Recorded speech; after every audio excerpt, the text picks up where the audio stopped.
ሃይላይት እንድናደርግ የፈለኩት እሺ ልጆች ረጅም ሰዓት ስልክ ላይ የሚቆዩ ሲሆን ምንድን ነው የሚያስከትለው ጉዳት የሚለውን ነገር በደንብ ብንነጋገርበት እና ከእንቅልፍ እጦት ብንጀምር እላለሁ እና ብዙ ጊዜ እንዳውም የሚመከረው ኢቭን ለልጆች ብቻ አይደለም ለማንኛውም ሰው ለአዳልትም ቢሆን ከመተኛታችን እንደው ቢያንስ ሀፈን አወር ግማሽ ሰዓት አለበለዚያ 1 ሰዓት በፊት ሁሉንም ስክሪን ነገሮች አጥፉና መጽሐፍ ነገር ያዙ ወይ የሆነ ሪላክስ የምታደርጉበት ሌላ ነገሮች አድርጉ ከስክሪን ውጭ ስክሪን ያልሆነ ነገር ማለት ነው እና እንደዛ አድርጉ መብራታችሁን ደብዘዛ አድርጉ ይባላል ለምን ወደ እንቅልፍ ለመዘጋጀት ማለት ነው አይደለ አይምሯችን መዘጋጀት ስለሚኖርበት አሁን አስቢያቸው ልጆቹን ደግሞ ስልክ ልትሰጫቸው እና መኝታ ቤታቸው ይዘው ቢገቡ ብዙ ጊዜ ሀፕን የሚያደርገው ምንድነው ያ ስክሪን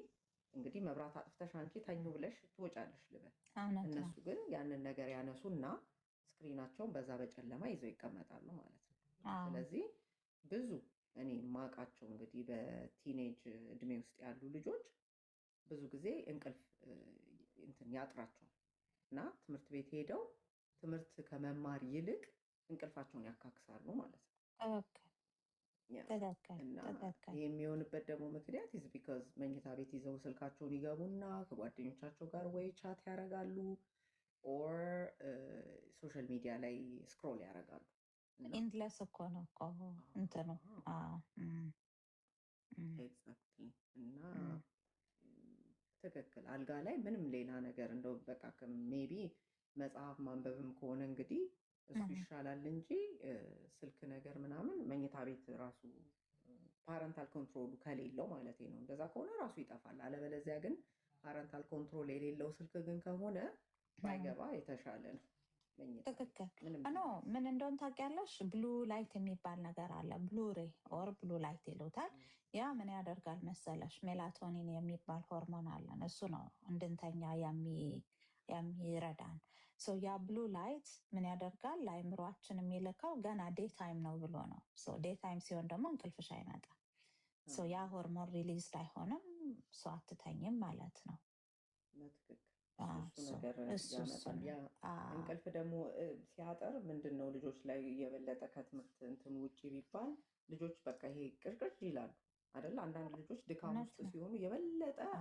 ጥፋት ማሰብም ስለማትች ጥፋት የምትወስዳቸው ዲሲዥኖችም ከእንቅልፍ ማጣት ስለሆነ ጥፋት ይሆናል እሱ ብቻም አይደለም ግሮዝ ሆርሞን ደግሞ የሚለቀቀው የልጆች ሲተኙ ነው አትሊስት they need 8 hours and plus የግሮዝ ሆርሞን እንዲለቀቅ እሱንም ማድረግ ሲያቆም ልጆቻችን ይቀነጭራሉ ማለት ነው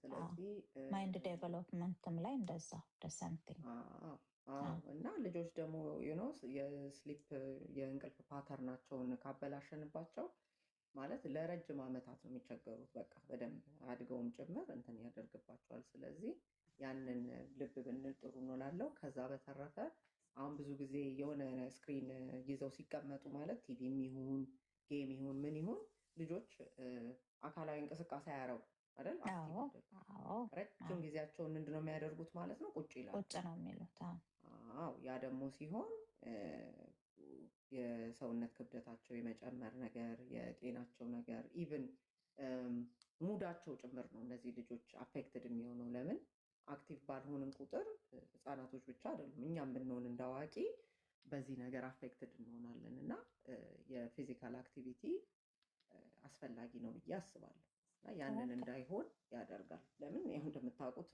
ጌም ብለው ከተቀመጡ ለሰዓታት ሊያነጉም ይችላሉ እኮ አንዳንድ ልጆች ያነጋሉ እንደዚህ አይነት ችግር የገጠማቸው እኮ ሰዎች አሉ አዲክትድ ሆነው ከዛ ጋር እንኳን ተነስተው ይሄ ፐርሰናል ሃይጂን የግል ንጽህናቸውን ሁላ እንኳን አይጠብቁም በቃ ስፔሻሊ ከፍ ያለ እድሜ ላይ የሆኑት ልጆች ቲኔጀሮች ሽድድ አለች እልፍዬ እውነት ነው ያው ያሳየናቸው ነው እሱም ያደረገው ግን ትክክል አይደላችም እሱም ያው ከንዴት ነው እሱም ንዴቱን ያው እንደዛው ተወጣበት እሱማ ስህተቱ እኮ የወላጅ ነው ካሰብሽ ለምን በዛ መጠን ይሄ ልጅ ሰምጦ እስኪገባ ድረስ የኛ ኃላፊነት እኮ ነው የት ነበር ዩሲ መጀመሪያውኑ አንዳንድ ነው ጊዜ ዝም መቋጠሪያ አሉ ማበጀት ብለሽ ያለብን። ትታያለሽ አይደል?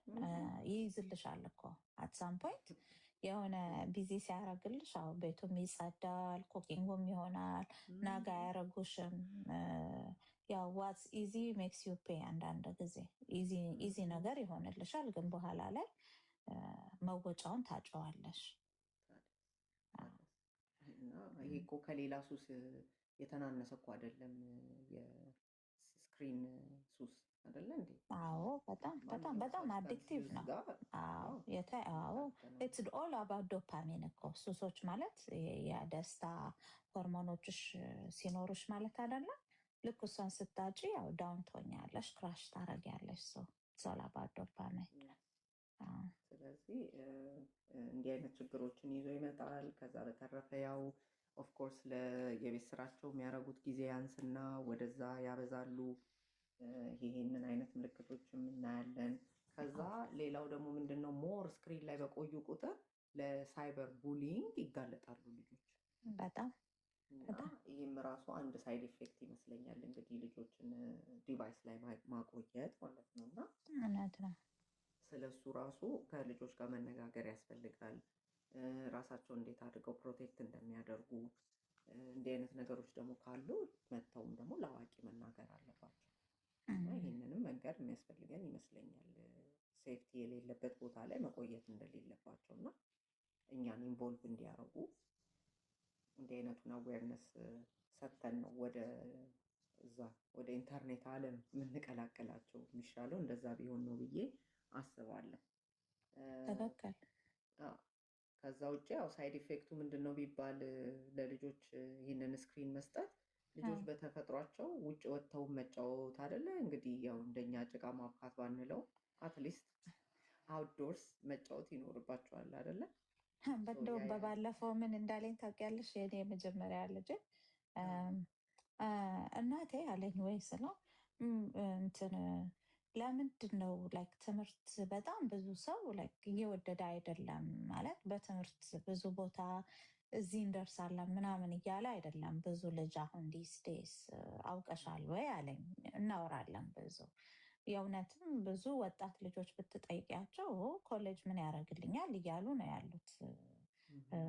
የትምህርት የመግባት ፍላጎት በጣም ቀንሷል በጣም ብዙ እና እንደሱ እንትን ብለሻል ወይ አውቀሻል ወይ ምናምን አለኝ። አላወቅኩም ግን አንተ ምን ይመስልሃል ብዬ ጠየቅኩት። ስለ በፊት የሚማር ዛፍ ስር ነበር አለ። የምታዩ ስካዩን ነው የምታዩ አበባውን ነው፣ ቆንጆ አየር ትተነፍሻለሽ ምናምን። አሁን ግን ኮንፋይንድ ነን ላይክ ሩም ውስጥ ነን 4x4 ያለ እና እሱ ውስጥ መቀመጥ አለመፈለግ ባትል መሰለኝ አለ ማለት ነው። እና ዋው እውነት ነው።